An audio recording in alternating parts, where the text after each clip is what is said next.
The whole world is holding its breath. For the first time since the start of the full-scale invasion, people in the circle of American President Trump have spoken about a personal meeting between Zelenskyy and Putin. Not as a dream, but as a concrete item on the working agenda. But is the Kremlin ready for this? The publication Glavred analyzed the latest statement by Putin's press secretary, Dmitry Peskov. Moscow's response was a cold shower for those who were hoping for a quick breakthrough. Why does Putin keep issuing ultimatums? What exactly is the crucial and subtle nuance hidden within Russia's recent and unexpected agreement to negotiate? And under what specific and challenging conditions could President Zelenskyy actually end up at the same table with the Russian dictator? Right now, we are going to take a closer look and delve deep into the complex backstage of high-level international diplomacy. As reported by the editor-in-chief, Kremlin spokesperson Dmitry Peskov was succinct in his latest statement. Russia, in principle, does not rule out the possibility of a meeting, but considers it pointless without Ukraine's prior recognition of the so-called realities.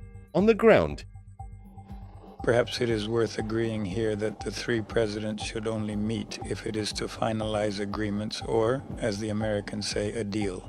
To be continued. That is probably really the case. But as for the current prospects of organizing a formal meeting between the President of the Russian Federation and Ukrainian President Volodymyr Zelenskyy, for now, let's limit ourselves to recalling his statements from the past week. What Ukraine will never agree to, what it will not accept, what it intends to do next, and so on. You don't even need to analyze them, you just need to remember them. And ask yourself, is there any point in meeting at the highest level if the Kiev regime still maintains this position? How do they even imagine this? I mean, what do they think? Ukraine, are we not talking at all, not reaching any agreements, and then we'll just sit down and resolve it all instantly? The issue of territory, for example, is that how they picture it? Well, apparently, yes. The territorial issue is the most difficult one, and of course, any significant and serious meeting should be preceded by thorough and meticulous work at the expert level. That's it. As for the Kiev regime, I think right now they are putting all their efforts not into finding options for a peaceful settlement, but into finding ways to cash out European money. They need, by hook or by crook, to get these hundreds of billions of euros. That's what they're really working on seriously. So far, we don't see any seriousness in their approach to other issues. Does our offer still stand that if Zelenskyy wants to talk about something, he can come to Moscow? Yes, those were President Putin's words, and he always keeps his word. Simply put, Moscow agrees to meet only so that Zelenskyy can sign an act of capitulation or be threatened with the loss of the occupied territories. The editor-in-chief emphasizes that the Kremlin is trying to use the very possibility of a meeting is being used as a tool to put pressure on Trump, showing that Putin does not intend to back down from his 2024 ultimatums.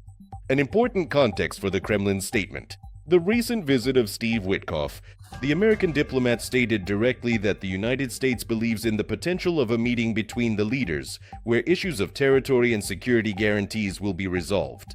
However, as the editor-in-chief notes, Moscow and Washington see this process differently. Trump wants a deal, while Putin wants a victory. With its statement, the Kremlin makes it clear that the United States' attempts to act as mediators in Geneva do not mean that Russia is ready for compromises. For Peskov, the meeting is the end of the process, whereas for Kyiv and Washington, it is the beginning of the path to a just peace. Behind Peskov's outward calm lies anxiety. The editor-in-chief analyzes why the Kremlin is commenting on the meeting at all instead of rejecting it outright. The reason is a critical shortage of resources. The war is costing Russia too much, and Putin needs a pause. But on his own terms. By demonstrating a willingness to engage in dialogue, Moscow is trying to shift the responsibility for continuing the war onto Ukraine. As if to say, we're ready to talk, but Kyiv doesn't want to agree to our terms. This is a play for the Western audience and specifically for Donald Trump, to whom Putin is trying to sell the idea of a peace-loving Kremlin. The Kremlin's statement about a meeting between Zelenskyy and Putin is yet another diplomatic bluff. As the editor-in-chief writes, a real chance for negotiations will only arise when Ukraine's defense forces create conditions on the front that leave Putin with no choice but to accept peace. What do you think? Should Volodymyr Zelenskyy agree to meet with Putin if Moscow's only condition is the relinquishment of territory, and will Trump be able to pressure the Kremlin into making real concessions in Geneva? Share your opinion in the comments.